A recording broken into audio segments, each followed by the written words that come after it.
The more I catch up on Star Wars Outlaws, the more I'm convinced that we're going to be getting Red Dead Redemption 2 in space from Massive, the developers of The Division 1 and 2.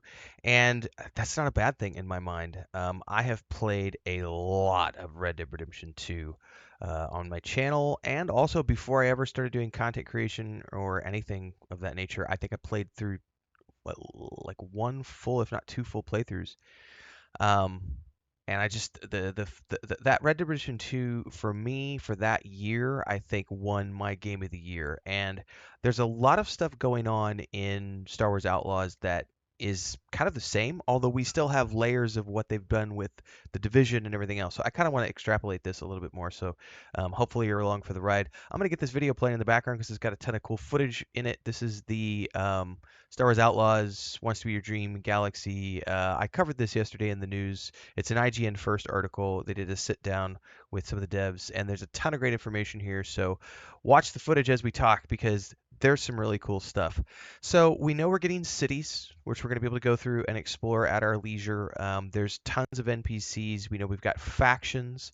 All of these things play into being able to have certain areas. They talked about in this video in particular having areas of the planets that you're exploring be locked off if you're not with a certain faction. Now you can get in there and sneak around and perhaps do some things, but there are like landing pads and other things that you'll need to explore first and foremost if you want to be able to actually use those areas to land your ship and to get fast travel waypoints and so on and so forth. So depending on what your goals are, you're going to have different factions that you're going to align yourself with. Now, one of the things we see here is lots of gunplay. I'm a huge fan of the gunplay. We have ship-based combat, which is going to be absolutely freaking awesome. Even if it's just an arcade version, the fact that we get a ship and that we can go from just, instead of just doing like quest hub to quest hub in a linear fashion within an open world environment, we're getting all of that plus the ability to take our ship into orbit. This shot, by the way, of Nick's hanging out of the back.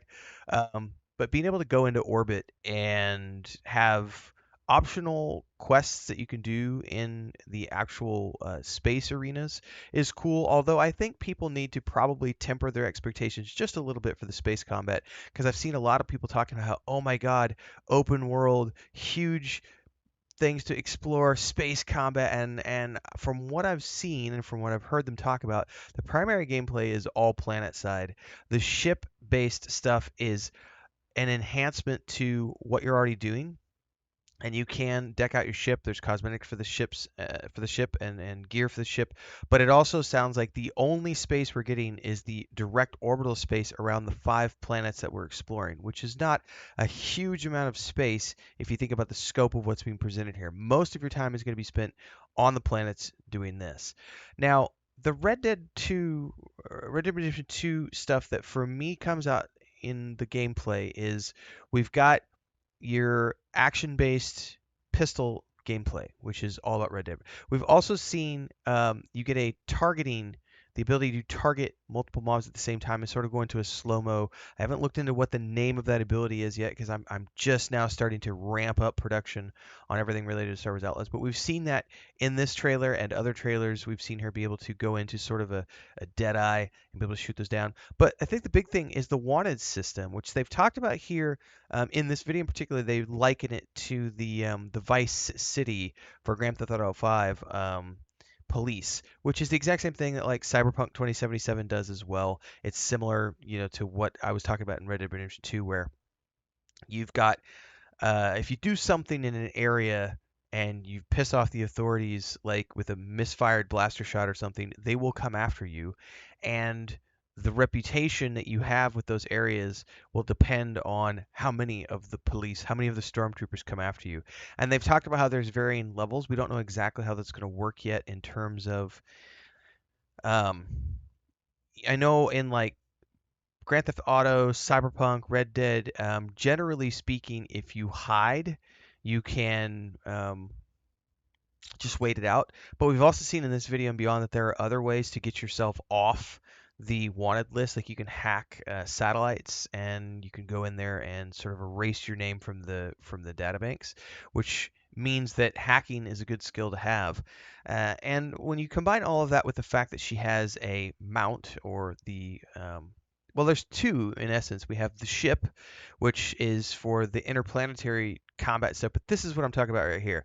This is essentially the planet side mount that you're going to be riding around on. And that's why I keep, even though they did build the Division 1 and 2, and there's aspects of that gameplay that they're going to be bringing here to the table, I look at that and I just see my mount in Red Dead or my car in Cyberpunk 2077 or my car in Grand Theft Auto, but I keep, for some reason, I get the vibes that this is like Red Dead Redemption 2 in space with just some added Star Wars elements and stuff. And there's nothing wrong with that. I am probably projecting what I want. But they talk about scale here, and this is what they were talking about, starting small and building out. And that was something I felt um, I experienced very much in the open world environment of RDR2, where I was riding around on my horse and exploring the landscape. And here we've got multiple planets that we're going to be seeing, going out and seeing. And I feel like this is a lot different because in Jedi Fallen Order and Jedi Survivor, you do get a mount in Jedi Fallen Order or in Jedi Survivor, excuse me. But it takes a long time to get it, and it's never that beneficial because you can only use it like on the one planet. As I remember, you can't use it everywhere because it was a native species to that one planet where you kind of set up a home base of operations.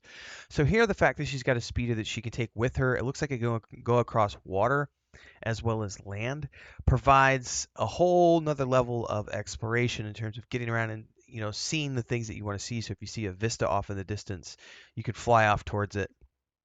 And I think that's a big thing for having um, the agency that you're going to want with a smuggler-based character who has a huge array of planets to explore. Maybe not a huge array, but 5 planets we've been told.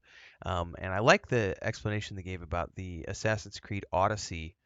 Sort of taking like 2 or 3 of those zones is like one of the planets here. So I'm a big fan of everything they're working on so far. I like the illusions here. They talk about the heist, and this is why I come back to Red Dead Redemption 2 again, because that game, excuse me, was all about the heist. And so having that be at the forefront of the adventure that Kay's on in Star Wars Outlaws, the need to in order to save her skin, she's got to get together with a group of adventurers and find a way to survive. And I'm interested how much of the live play elements from the Division 1 and 2 they're going to be bringing into play with like open world events and things that you can stumble across. But be that as it may, lots of stuff to explore and see and do. A wanted system, the ability to target multiple mobs and slow down time a little bit with your blaster. All of that with the fact that you have your mount and the ability to also sneak around everything else. That's why I say for me, this feels like RDR2 in space, and I'm all for it. I'm all for it anyway because it's Star Wars. But the more I watch these trailers, the more I'm like, oh, I'm gonna lose so much time to this game. Definitely doing a completionist version the first time through, and it'll probably be 2 or 3 playthroughs. Maybe not right away, but with Red Dead Redemption 2, I know I did 2.5 playthroughs. I never finished the third one. And Cyberpunk 2077, I've done 2. Happily would do a third, and I will do a third once the expansion comes out. So good things to see here in this footage. I covered this yesterday in a video all about the deep dive on Star Wars Outlaws, so hopefully you've checked that out. And in the meantime, don't forget to like, subscribe, hit the bell icon so you never miss an update, everybody. I'm going to be playing the hell out of this game once it comes out, so I don't know that I'm going to do the early access. We'll see. I've yet to make a decision on which pre-order version I'm going to buy. I'll be keeping people apprised as we get through the month of July. I'm kind of waiting to see what else is going to be launching in the August window to know whether or not I can justify the 3 days early access, because it does cost a pretty penny, but from a content creation standpoint, it usually benefits me to do that because of the content that I get created around it usually pays for itself. So we'll see. I haven't made a decision yet. But in the meantime, just tune in every single day at 11 a.m. Central Time for all the streams we do. Play a lot of different games on this channel. There's a Discord, there's a Patreon, there's TikTok, there's Twitter, Facebook. Actually, it's called X now, not Twitter anymore. There's an Instagram too, although I don't use it anymore. I'll see everybody in the next one. Until then, stay safe. May the Force be with you, everybody.